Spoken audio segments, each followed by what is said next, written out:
Halo semuanya, kembali lagi bersama dengan saya yaitu Pak Ringo. Dengan materi kita kali ini adalah Pteridophyta atau disebut juga sebagai tumbuhan paku.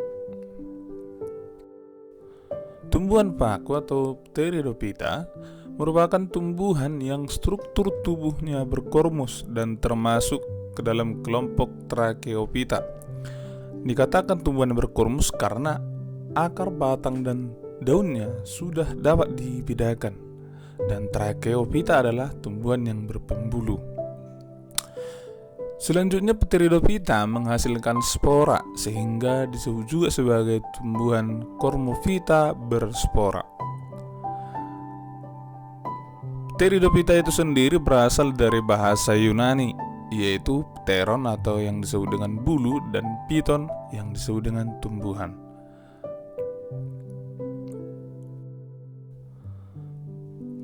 Ciri-ciri dari tumbuhan paku yaitu daun mudanya menggulung. Bisa kita lihat dari semua tumbuhan paku, ketika dia masih muda maka daun mudanya pasti menggulung. Yang kedua, mengalami siklus hidup atau metagenesis. Nah, ini terdiri dari yang pertama gametofit. Gametofit merupakan tumbuhan penghasil sel gamet atau sel kelamin. Nah, penghasilnya itu adalah Antheridium sama Archegonium. Dan gametofit ini bersifat haploid dan masa hidupnya pendek. Kemudian, yang kedua adalah saprofit, merupakan tumbuhan penghasil spora, bersifat diploid dan masa hidupnya panjang. Nah, tumbuhan paku ini berbeda dengan tumbuhan lumut ya. Kalau tumbuhan lumut fase dominannya adalah fase gametofit. Kalau dia tumbuhan paku, fase dominannya adalah fase sporofit. Dan fase sporofitnya inilah yang dikatakan sebagai tumbuhan paku itu sendiri. Bisa kita lihat dari gambar di samping.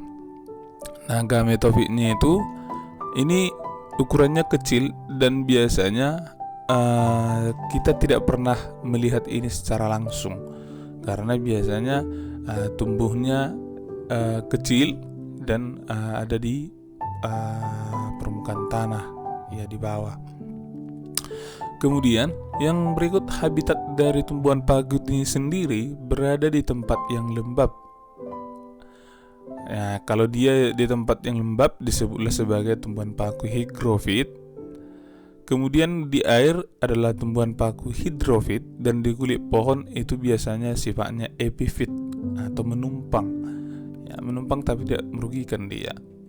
Dan yang terakhir, dia juga bisa hidup di permukaan tanah ataupun di bebatuan.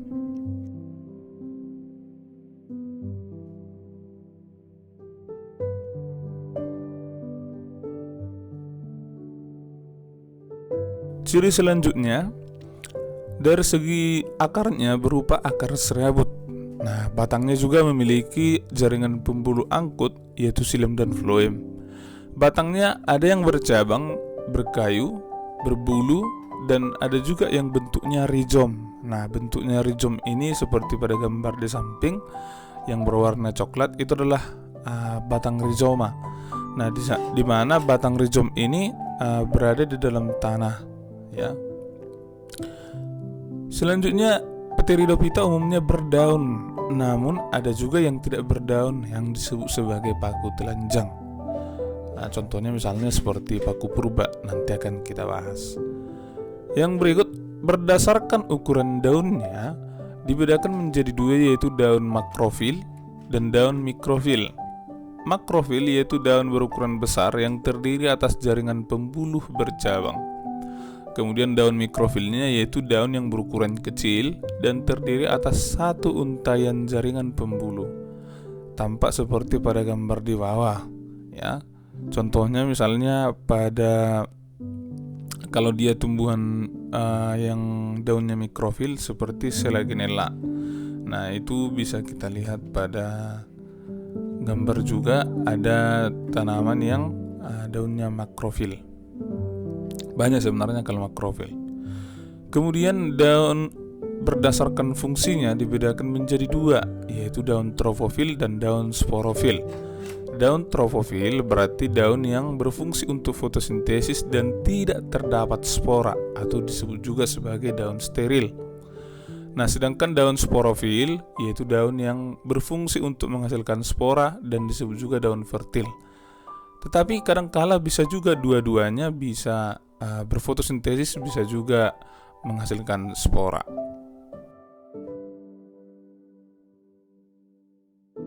Selanjutnya, spora dihasilkan di dalam sporangium atau kotak spora.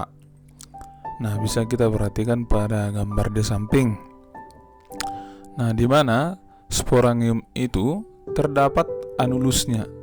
Anulus ini berupa sejumlah sel penutup yang berdinding tebal yang membentuk cincin yang fungsinya jika sporangiumnya kering, maka anulus akan membuka dan menyebarkan spora. Coba perhatikan pada gambar sporangium berikut. Di situ terdapat anulusnya atau cincin anulus. Ya, fungsinya seperti yang saya jelaskan tadi. Yang kedua, sporangium ini terkumpul dalam bentuk sorus, sinangium, strobilus, dan sporokarpium. Artinya ini jenis-jenis dari sporangium ini sendiri, kumpulan-kumpulan sporangium ini ya. Nah, yang pertama adalah sorus. Nah, sorus ini berada apabila sporangiumnya berada di bawah permukaan daun dan umumnya dilindungi oleh yang namanya indusium. Nah, contohnya seperti Neprolepsis atau tumbuhan pakis dan juga Adiantum atau tumbuhan suplir. Nah, yang kedua adalah sinangium, yaitu sporanya atau sporangiumnya terletak di ketiak daun. Nah, contohnya pada tumbuhan paku purba atau Psilotum. Kemudian yang ketiga adalah strobilus, berbentuk seperti bangunan kerucut yang terdapat di ujung-ujung batang. Nah, dia seperti kerucut. Namanya ini contohnya seperti Lycopodium atau paku kawat. Nah, itulah jenis-jenis dari kumpulan-kumpulan sporangium. Dan berdasarkan jenis spora yang dihasilkan oleh tumbuhan paku itu sendiri, tumbuhan paku dibedakan menjadi 3, yaitu paku homospora, heterospora, dan paku peralihan. Nah, paku homospora yaitu paku yang menghasilkan satu jenis spora saja dengan bentuk dan ukuran yang sama. Artinya dari satu spora ini nanti akan menghasilkan tumbuhan paku yang menghasilkan protalium. Protalium ini menghasilkan archegonium dan antheridium dalam satu tumbuhan paku itu sendiri. Nah, contohnya itu adalah paku Lycopodium dan paku Neprolepsis atau pakis tadi. Nah, bagaimana skema hidupnya atau siklus hidupnya bisa kita perhatikan dari spora menjadi protalium atau gametofitnya ya, menghasilkan antheridium dan archegonium dalam satu protalium. Nah, setelah lanjutnya ada nanti spermatozoid dan ovum menghasilkan zigot ketika sudah fertilisasi menjadi tumbuhan paku, menghasilkan sporofil, menghasilkan sporangium, dan selanjutnya menghasilkan spora. Yang kedua adalah paku heterospora atau paku anisospora. Nah, paku ini menghasilkan dua jenis spora dengan ukuran yang berbeda, yaitu makrospora dan mikrospora. Makrospora nantinya akan menjadi spora betina dan mikrospora nantinya akan menjadi mikrospora, menjadi jantan. Nah, contohnya seperti Selaginella dan Salvinanata serta Marsilea crenata atau semanggi. Nah, untuk skema siklus hidupnya bisa kita perhatikan pada gambar di bawah ini, di mana kalau dia paku heterospora menghasilkan mikrospora dan makrospora. Kita perhatikan lagi ke bawah, mikrospora menghasilkan antheridiumnya, atau makrospora juga menghasilkan archegonium, yaitu jantan dan betina. Nah, nanti terjadi fertilisasi dari spermatozoid dan ovum menghasilkan zigot menjadi tumbuhan paku itu sendiri. Nah, pada tumbuhan paku ini nanti bisa jadi dia menghasilkan mikrosporangiumnya, bisa juga menghasilkan makrosporangiumnya.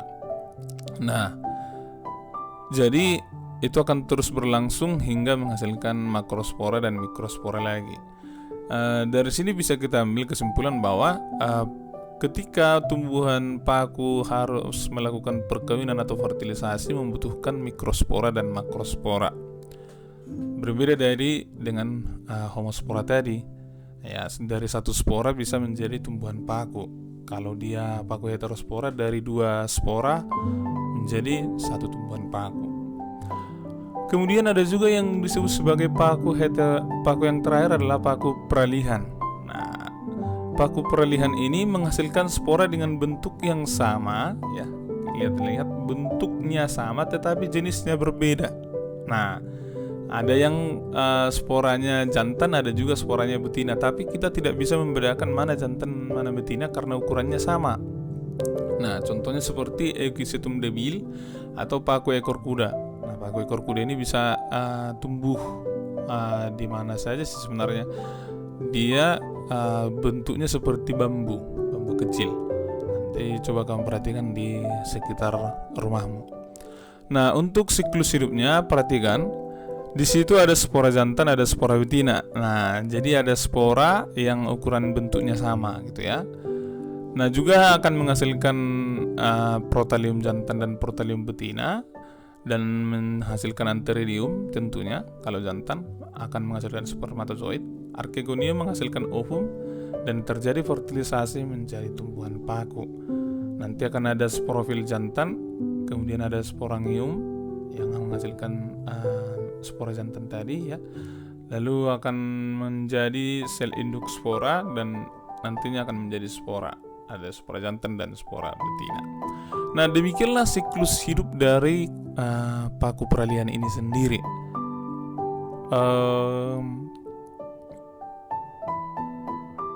Jadi intinya paku homospora memiliki spora yang bentuk dan jenisnya sama. Heterospora memiliki bentuknya berbeda, jenisnya juga berbeda. Sedangkan paku peralihan yaitu paku yang bentuknya sama, ukuran sama, tetapi jenisnya berbeda. Nah, itu dia. Lalu kita akan membahas reproduksi dari Pteridophyta itu sendiri. Nah, reproduksinya secara seksual atau generatif bisa melalui fertilisasi antara ovum dan spermatozoid seperti yang sudah dijelaskan sebelumnya. Kemudian kalau reproduksi secara aseksual atau vegetatifnya bisa melalui pembentukan spora di dalam sporangium. Bisa juga menggunakan rizom, dan rizom akan membentuk tunas-tunas tumbuhan paku yang berkoloni. Ya, selain melalui pembentukan spora maksudnya dalam sporangium tadi, bisa juga membentuk rizom tadi. Rizomnya itu kayak batang, perhatikan pada gambar samping. Di situ akan membentuk tunas-tunas yang baru yang menghasilkan tumbuhan paku yang berkoloni, berkumpul-kumpul. Oke, kita akan melihat metagenesis atau pergiliran keturunan dari tumbuhan paku ini sendiri. Coba perhatikan gambar di bawah ini. Nah, kita awali dulu dari terbentuknya spora. Nah, spora ini nanti sporangiumnya melepaskan spora. Nah, biasanya setelah sporangiumnya dilepaskan, nanti akan terbang terbawa oleh angin dan nantinya akan berkembang menjadi gametofit muda. Nah, gametofit muda ini menjadi lama-kelamaan menjadi gametofit dewasa. Nah, gametofit dewasa ini biasanya jarang kita jumpai ya. Walaupun ilustrasi ini menunjukkan sel telur dan sel sperma dari gametofit yang sama, berbagai mekanisme mendorong fertilisasi silang di antara gametofit. Artinya gini, jadi dari satu protalium yang saya jelaskan ini, kita akan menjelaskannya dari satu protalium saja. Tapi kadang atau banyak juga kejadian di mana protalium itu kawin dari protalium yang berbeda-beda. Karena pada umumnya spora itu jarang yang jatuh di tempat yang tempat tumbuhnya sendiri-sendiri gitu. Jadi biasanya berkelompok-kelompok spora-spora ini jatuh. Tanpa disengaja sih, tapi bisa juga spora ini jatuh sendiri gitu. Nah, dari protalium ini akan menghasilkan archegonium dan antheridiumnya. Kemudian terjadi fertilisasi ya. Spermanya berenang menuju archegoniumnya. di dalam protelium tadi, lalu terjadi fertilisasi menghasilkan zigot.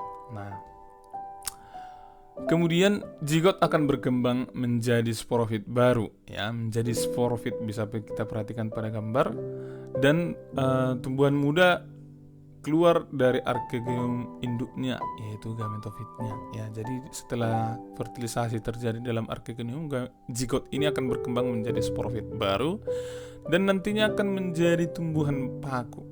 Nah, itulah yang disebut dengan tumbuhan sporofit. Nah, di tumbuhan paku ini seperti yang kita sudah jelaskan, akan dibentuklah sporofilnya atau daun yang menghasilkan spora. Nah, di dalam daun tersebut setelah dihasilkan sporanya atau sporanya sudah matang, akan kembali ke bentuk semula, akan menghasilkan gametofit kembali. Nah, untuk struktur sporangium tadi sudah kita jelaskan, di mana ada yang namanya cincin anulus yang berfungsi untuk melindungi atau juga mengeluarkan spora ketika keadaan sudah menguntungkan atau baik untuk dilepaskannya spora tadi. Demikianlah penjelasan metagenesis dari tumbuhan paku itu sendiri secara sederhana. Untuk skema siklus hidupnya sudah bisa kita perhatikan tadi pada perbedaan antara paku homospora, paku heterospora, dan paku peralihan tadi.